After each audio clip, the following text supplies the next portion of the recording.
Kwa ihinda uramati wa nyumba ino ukoretwo rungu rwa kambuni ya Toko, kuria aikari makoretwo makiriha marihi mao ma nyumba nginyagia ica ikuhi riria maraheirwo watho wa igoti ukienda riu marihi maya matwarwo kambuni-ini ingi.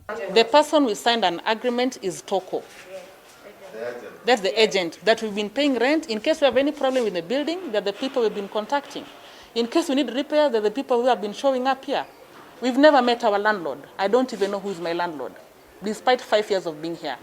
So if somebody comes in today and tells me, my landlord is ABCD, honestly, we need that termination letter from Toko. At the same time, we need that clause of payment to be incorporated in the court order.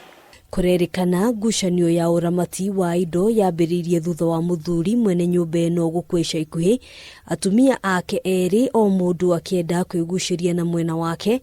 Aikari magikuwa ati wakiri wa umwe wao ni urarehire batoni ya nyanake iria irahurire umwe wao na kumuguraria uru.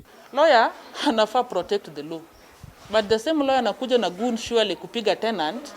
Marauga riu maratindikiririo kia hinya gwikira kirore kandarathi njeru ya Akombori wa nyumba ona matatirihite iria nguru. So it's like they came na bad intention, either ya kuua huyu mtu ama kumweka in a critical condition, kututhreaten sisi wengine tuogope to sign the contract.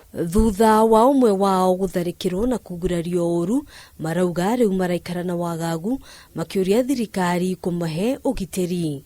Now one of the goons akiwa tu ndani ya gari ya polisi alisema tunakuja kumaliza huyo kijana, meaning they are confident huko mbele wakienda kuna kitu watapeana na watoke, cause how can you threaten a fellow citizen ukiwa kwa gari ya polisi na polisi yako hapo, meaning they have connections na kuna venye pia wamesema wakiwa tu huko bado wanarudi hapa hawatamaliza.